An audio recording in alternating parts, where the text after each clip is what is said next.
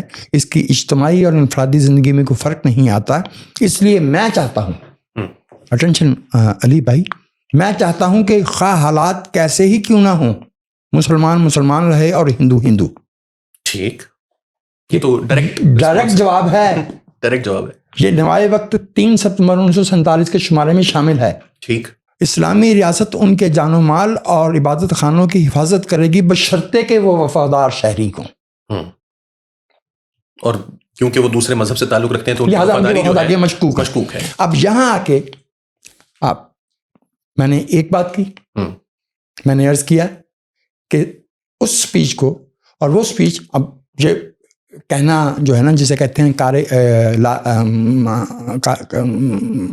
پہلے it goes without seeing کہ جب قائد اعظم وہ تقریر کر رہے تھے تو وہ منٹو پارک کے جلسے سے خطاب نہیں کر رہے تھے. He was addressing the legislative assembly. Governor General designate. He was President of the Constituent Assembly. He was President of the Muslim League. بالکل. 3 حیثیتوں میں وہ پارلیمنٹ کے فلور پہ دستور ساز اسمبلی کے فلور پہ کھڑے ہو کے بات کر رہے تھے. بالکل. لہٰذا یہ کہنا ہے کہ اس سپیچ کو کوئی اہمیت نہیں دی گئی. یہ شبیر عثمانی صاحب کا بیان آپ نے دیکھ لیا. اب یہ تھا وہ جو پبلک میں دیا گیا. اب اندر کھڑنے کیا ہوا ہے وہ ہمیں پتہ چلے گا جب ہم عثمانی صاحب کی احتشام الحق تھانوی صاحب کی اس پہ آتے ہیں. یہ میرے پاس اس کی بھلے اگر 1 منٹ کے لیے رکنا بھی پڑ جائے وہ اتنا اہم ہے ان کا وہ معاملہ کہ مجھے اس تک جانا ہے. سب ٹائٹل دیا ہے اس کا صفحہ نمبر 253 ہے کتاب کا. ٹھیک. یہ وہی کتاب ہے احتشام الحق تھانوی کی. پاکستان کی فکری تاریخ کا پہلا حادثہ. اچھا. یہ احتشام الحق تھانوی صاحب، مولانا احتشام الحق تھانوی قیام پاکستان سے 1 ہفتہ قبل کراچی پہنچ گئے تھے. ٹھیک ہے. وہ دستور ساز اسمبلی کے پہلے اجلاس کے مبصرین میں شامل تھے. ٹھیک ہے. یہ آپ بھی جانتے ہیں اور میں بھی جانتا ہوں کہ پریس گیلری میں اور مہمانوں کی گیلری میں بیٹھنے والے مبصرین نہیں ہوا کرتے. اسمبلی میں یا آپ رکن ہوتے ہیں یا آپ گیسٹ ہوتے ہیں. مبصرین کوئی آبزرور نہیں ہوتے، کوئی منصب نہیں ہوتا. یہ بہت اچھا منصب ہے، گیسٹ سے بہت اوپر ہوتا ہے مبصر. تو وہ تو ایک باقاعدہ ایک ڈیزگنیٹڈ درجہ ہوتا ہے نا، اسٹیٹس ہوتا ہے کہ جی اس فلاں کو آبزرور کے طور پہ مدعو کیا گیا. اسمبلی میں تو آبزرور نہیں ہوتے، لیکن یہ ان کے ہاں چلتا ہے علماء کے ہاں. اور جب انہوں نے خود اپنے آپ کو مبصر کا جی دے دیا. اور جب مسلم لیگ کے صدر اور پاکستان کے گورنر جنرل نام تک لینے کی زحمت نہیں کر رہے، 11 اگست 1947 کو پہلی پالیسی تقریر کی اور فرمایا کہ پاکستان میں نہ کوئی ہندو ہے نہ مسلمان، نہ عیسائی نہ پارسی، سب پاکستانی ہیں اور سب اس مملکت کے یکساں شہری ہیں. سب کا حکومت میں برابر کا حصہ ہے. ہندو آزاد ہیں، وہ اپنے مندروں میں جائیں، عیسائی اپنے گرجوں میں، مسلمان اپنی مسجدوں میں. مذہب ہر شخص کا شخصی معاملہ ہے، حکومت کے کاموں کا اس سے کوئی تعلق نہیں. تو اس سے مولانا سے مراد ہے احتشام الحق تھانوی کے دل کو اور ان کے جذبات صادقہ کو سخت ٹھیس پہنچی. ٹھیک. یہ تو لکھا ہوا ہے نا. اب اس کو کیسے جھٹلائیں کہ ملا کو کتنی تکلیف تھی. میں میرے استاد ہیں، ہر لحاظ سے قابل احترام ہے. میں ڈاکٹر اشتیاق صاحب کی توجہ چاہتا ہوں کہ ایسا نہیں ہے کہ وہ تقریر جو ہے اٹ وینٹ ان نوٹسڈ. اس منظر نے مولانا کو مزید تڑپا دیا کہ اسلامی جمہوریہ پاکستان مملکت خدا داد. اچھا یہ مملکت خدا داد، یہ اصطلاح میں حیران ہوں کہ یہ ایک مبصری ہے. یہ بھی مبصری ہے. ٹھیک ہے. یہ بھی جیسے مبصر ہو جاتا ہے ویسے مملکت خدا داد ڈیزگنیشن خود ہی. مجھے آپ سے بات کرتے ہوئے بہت احتیاط کرنا ہوتی ہے. اور اسلام کے نام پر حاصل کیے جانے والے ملک کا. اب یہ احتشام اللہ تھانوی صاحب کی آپ بیتی ہے, خود نوشت ہے. ٹھیک. ملک کا پہلا وزیر قانون اور دستور ساز اسمبلی کا چیئرمین, کو جب جناب صاحب چلے گئے تو ان کی جگہ پہ تو جوگندر ناتھ منڈل ہے. بڑی تکلیف ہوئی ہے. مولانا کے نزدیک یہ نظریہ پاکستان سے پہلا انحراف تھا. ٹھیک ٹھیک ہو گیا. لیکن وہ پھر بتاتے ہیں کہ مشکلات کیا تھی, کہ ہم کیوں اپوز نہیں کر رہے تھے. ابھی پاکستان نے حقیقت کا روپ بھی اختیار نہیں کیا تھا. 14 اگست میں جب پاکستان کا خواب حقیقت بننے والا تھا, ابھی 3 دن باقی تھی. یہ تھانوی صاحب وجوہات بیان کر رہے ہیں, گویا انہوں نے وہاں مہمانوں کی گیلری سے اٹھ کے جناب صاحب کو ٹوکا ہوتا. ثانیاً نمبر 2, تاریخ پاکستان کا یہ نہایت اہم اور نازک ترین ایام تھے. ثالثاً نمبر 3, پاکستان کے لیے مسلمانوں نے جو قربانیاں دی تھیں اور آگ اور خون کے جو دریا عبور کر کے یہاں پہنچے تھے, ابھی ان کے سر چھپانے اور ذریعہ معاش کا انتظام بھی نہیں ہوا تھا. اور وہ تو سن 58 اور 60 تک نہیں ہوا. میں 60 کی دہائی کے شروع میں پیدا ہوا.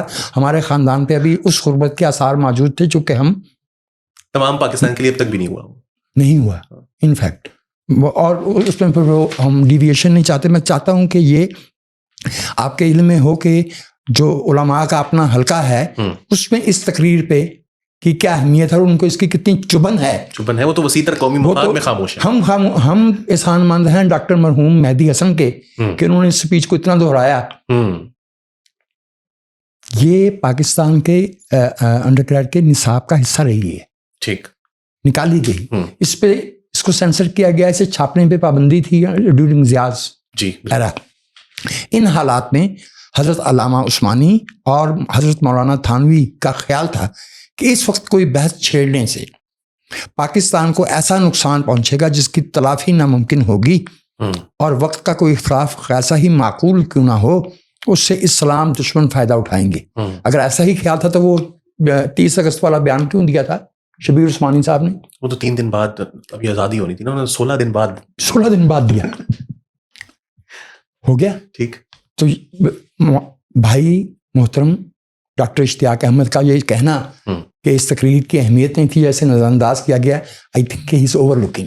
اس کی تقریر کی اس کو اہمیت دی گئی یا نہیں دی گئی, اس کا سب سے بڑا ثبوت یہ ہے کہ اس کو ریڈیو پاکستان کے آرکائیو سے غائب کر دیا گیا. جی وہ نہیں ہے. میں نے مرتضیٰ سولنگی صاحب سے ایک مرتبہ یہ پوچھا تھا, وہ ڈی جی ریڈیو رہے ہیں, تو انہوں نے یہ کہا کہ اس کو غائب کر دیا گیا, اور انہوں نے بہت کوشش کی. آل انڈیا ریڈیو سے بھی انہوں نے بہت کورسپونڈنس کی, لیکن ان کو وہ تقریر نہیں دی گئی. آل انڈیا ریڈیو کے پاس موجود ہے, لیکن وہ پاکستان کو نہیں دی گئی. اب میں شیئرز کرنا چاہوں گا کہ قائد اعظم کے پاکستان کے بارے میں خیالات کیا تھے. ٹھیک. پاکستان بننے سے پہلے اور پاکستان بننے کے بعد. چونکہ بھائی ڈاکٹر اشتیاق احمد صاحب کا بنیادی اعتراض یہی ہے نا, کہ اعتراض تو نہیں ہے, ان کا یہ خیال ہے کہ شاید میں یہ سمجھتا ہوں کہ قائد اعظم جو ہے وہ ایک سیکولر پاکستان نہیں چاہتے تھے. میں سمجھتا ہوں کہ وہ ایک سیکولر پاکستان چاہتے تھے. ٹھیک. اور ڈون کیمبل رائٹرز کا نمائندہ 11 مئی 1947 کو اسے انٹرویو دیا ہے. وہ سوال کرتا ہے کہ یہ جو آپ کا ملک ہے یہ کس طرح چلے گا. اس میں 2 نکات بہت اہم ہیں, یہ موجود ہے, عام مل جاتا ہے ڈون کیمبل کا انٹرویو جہاں صاحب. ایک تو اس نے پین اسلامزم کا نام لیا, جسے ہمارا آج کا اردو صحافی مسلم اما کہتا ہے. جی بالکل. Do you envisage the formation of a pan-Islamic state stretching from the far and Middle East to the far east from the after the establishment of Pakistan? کہ ڈون کیمبل کہہ رہے ہیں. قائد اعظم کیا فرماتے ہیں جواب میں؟ وہ کہتے ہیں the theory of pan-Islamism has long ago exploded. ٹھیک. It's a thing of the past, یہ ختم ہو چکی. But we shall certainly establish friendly relations for mutual good and world peace with all countries. Muslims are. وہ تو اس میں India بھی شامل ہے. وہ تو ٹھیک ہے. اگلا سوال وہ کرتا سارا وہ بڑا تیکھا جرنلسٹ ہے. وہ کہتا ہے on what basis will the central administration of Pakistan be set up? what will be the attitude of this government to the Indian states? Quaid Azam کا جواب بہت مزے کا ہے اور یہ بتاتا ہے کہ ان کا ویژن. اور میں نے عرض کی کہ ابھی پاکستان نہیں بنا تھا, یہ مئی کا انٹرویو ہے, ابھی 3 جون نہیں ہوا تھا. بالکل ٹھیک. The basis of the central administration of Pakistan and that of the units. انہیں پتا تھا کہ یہ فیڈریشن ہے. ٹھیک. لفظ استعمال کر رہے ہیں units. To be set up will be decided, no doubt, by the Pakistan Constituent Assembly. But the government of Pakistan can only be a popular, representative and democratic form of government. ٹھیک ہو گیا. اس کے بعد کسی کو یہ خیال نہیں ہونا چاہیے کہ قائد اعظم صاحب جو ہے وہ مولانا شیرانی اور طاہر شفیع کے پاس پہنچے ہوتے کہ حضور رہنمائی فرمائیے. He was looking forward to a democratic Pakistan. صحیح. Owned, run and directed by the people of Pakistan. ٹھیک. اچھا, اب فروری 1948 ریڈیو میسج دے رہے ہیں to the American people. Quaid Azam محمد علی جناح, پاکستان کا آئندہ آئین ایک جمہوری نوعیت کا ہوگا جو اسلام کے بنیادی اصولوں پر مبنی ہوگا. ٹھیک ہے. اب میں یہاں توجہ چاہ رہا ہوں کہ لفظ استعمال کیا, اسلام کے بنیادی اصول. پاکستان ایک تھیوکریٹک اسٹیٹ نہیں ہوگا, یعنی ایسی ریاست جسے مذہبی پیشوا چلائیں. اگلا سنیے. 25 جنوری 1948 کراچی بار ایسوسی ایشن. ٹھیک. اسلام کے اصول میں جان بوجھ کے اس پہ زور دے رہا ہوں, آج بھی اتنے ہی قابل عمل ہیں جتنے 1300 سال پہلے تھے. ہمیں اپنی جمہوریت کی بنیاد سچے اسلامی اصولوں پر رکھنا ہے. سبی دربار 24 فروری 1948. ہمیں اپنی ریاست کی بنیاد نبی کریم صلی اللہ علیہ وسلم کے سنہری اصولوں پر رکھنی ہے, لیکن ایسی حکومت نہیں چاہتے جو صرف مذہبی طبقہ کے اختیار میں. ٹھیک ہو گیا. یعنی تھیوکریسی نہیں ہے. تھیوکریسی نہیں ہے. اور اسلام کے گولڈن پرنسپل سے مستعار لیں گے. اسلام کے گولڈن پرنسپلس کیا ہیں؟ جسٹس, بالکل, ایکوالٹی, جو خطبۃ الوداع میں کہا گیا ہے. بالکل ٹھیک. ایسے ہی ہے نا. جی جی جی. یہ جو کہ آپ نے جو ہے نا وہ پاجامہ کتنا اونچا پہننا ہے اور داڑھی کتنی لمبی ہونا ہے اور بال کیسے ہونے چاہیے, یہ جناب صاحب کا کنسرن نہیں ہے. ولایت فقیہ نہیں ہے یہ, سمپل الفاظ میں. مجھے تو اس کا مطلب ہی معلوم نہیں کہ یہ کیا ہوتا ہے, لیکن جو میں آپ سے عرض کرنا چاہتا ہوں, جو ہمارا پڑھا لکھا طبقہ جو جہاں وہ مس کرتے ہیں جو پوائنٹ, وہ پوائنٹ یہ ہے کہ جب ایک مین ان دی اسٹریٹ بات کرتا ہے تو وہ اسلامی ریاست اور مسلم میجورٹی اسٹیٹ میں فرق نہیں کرتا. زبان زدہ عام تو یہی ہے. زبان زدہ عام یہی. میں اس کی وجہ عرض کیے دیتا ہوں کہ وہ کیوں اس میں کرتا ہے.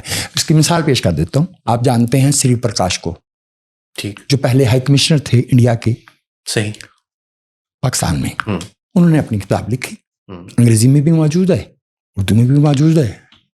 جو وہ کیا کہتے ہیں بسوں میں کہ جس کو ضرورت ہو آواز دے کے طلب کرے, حاضر کر دیتے ہیں.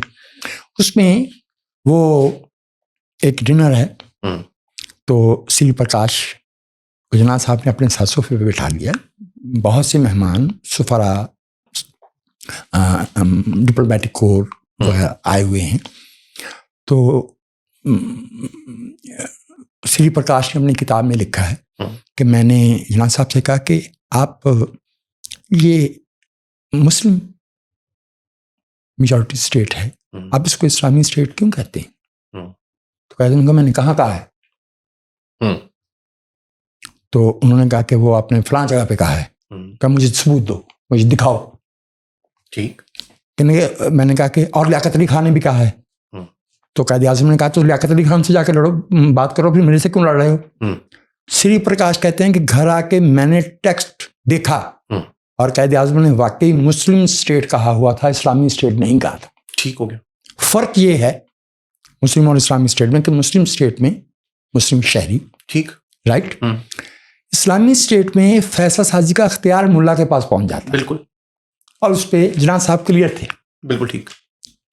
آخری اب جو میں نے جو بات کہی تھی جس پہ وہ سارا معاملہ اٹھ کھڑا ہوا، وہ میں نے اتفاق سے، مجھے علم نہیں تھا کہ ڈاکٹر اشتیاق صاحب اتنی شفقت فرمائیں گے کہ میرے جیسے طالب علم کو وہ سنیں گے اور اس پہ بات بھی کریں گے. یہ آنر ہوتا ہے، یہ زندگی کا احسان ہوتا ہے کہ بڑے آپ کی بات سنیں اور آپ کی رہنمائی کریں.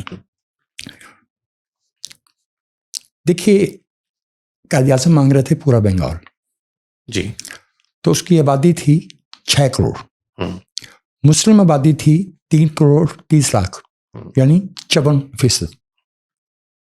46% بنگالی ہندو تھے اور باقی والا ملا کے وہ 48% پہ پہنچ جاتے تھے. پنجاب کی کل آبادی 3 کروڑ 40 لاکھ تھی. اس میں مسلمان جو تھے 54% تھے، 46% 53.2% پنجابی تھے مسلمان، ہندو سکھ 29 اور 14، اور دیگر غیر مسلم آبادی تقریباً 47% تھی. ٹھیک. قائد اعظم بنگال اور پنجاب کی تقسیم نہیں چاہتے تھے، اور یہ جو آبادی کا تبادلہ ہوا ہے یہ تو فسادات کے نتیجے میں ہوا ہے نا. بالکل ایسے ہی ہے. اور اس پہ اگر کسی کو ایویڈنس چاہیے، مجھے حیرت ہے کہ ڈاکٹر صاحب جیسا باریک بھی ان کی نظر سے یہ بات کیوں چھپی رہ گئی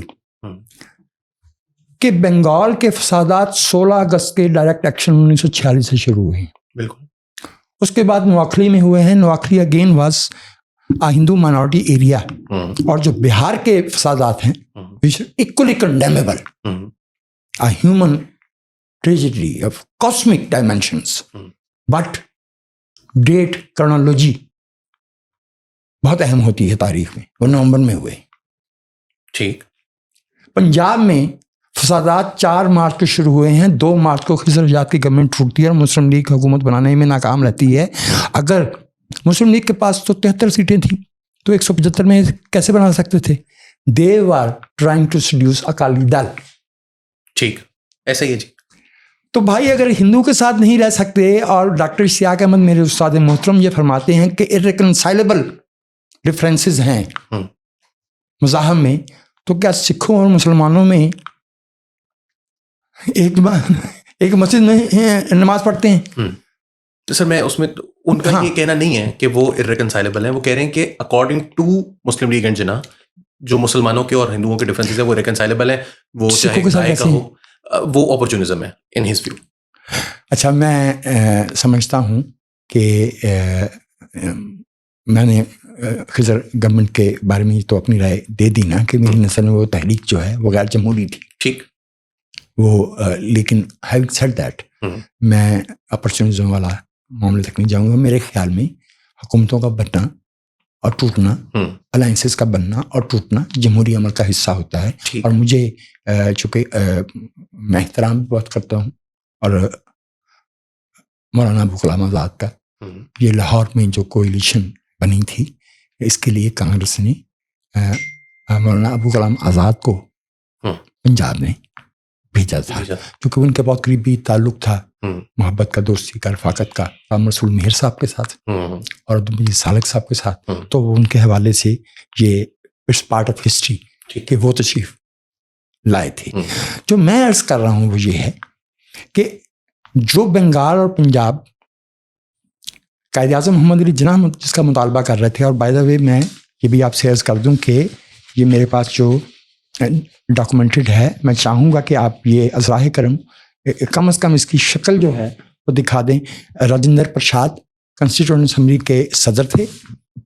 انہوں نے 30 مئی کو 1947 کو یہ مطالبہ کیا تھا، 30 اپریل 1947 کو کمپلیٹ ڈویژن صوبوں کی تقسیم کا. ٹھیک ہے. اور اس کے جواب میں پھر 4 مئی کو قائد اعظم نے اس کا جواب دیا تھا اور کہا تھا کہ تقسیم نہیں ہونی چاہیے. ایک میں آپ کو آخری بات عرض کر دوں. آبجیکٹو ریزولوشن 22 جنوری کو ہندوستان کی کنسٹیٹیوئنٹ اسمبلی نے منظور کر لی تھی. جی ایسے ٹیکسٹ اس کا موجود ہے. اور جو اس موقع پہ اسپیچ کی تھی پنڈت نہرو نے، وہ بہت کمال کی چیز ہے، پڑھنے سے تعلق رکھتی ہے. یہ میرے بھائی انڈیا کی آبجیکٹو ریزولوشن ہے. یہ 22 دسمبر کو منظور ہوئی. 13 کو پروپوز کی گئی تھی. 1946 تھا.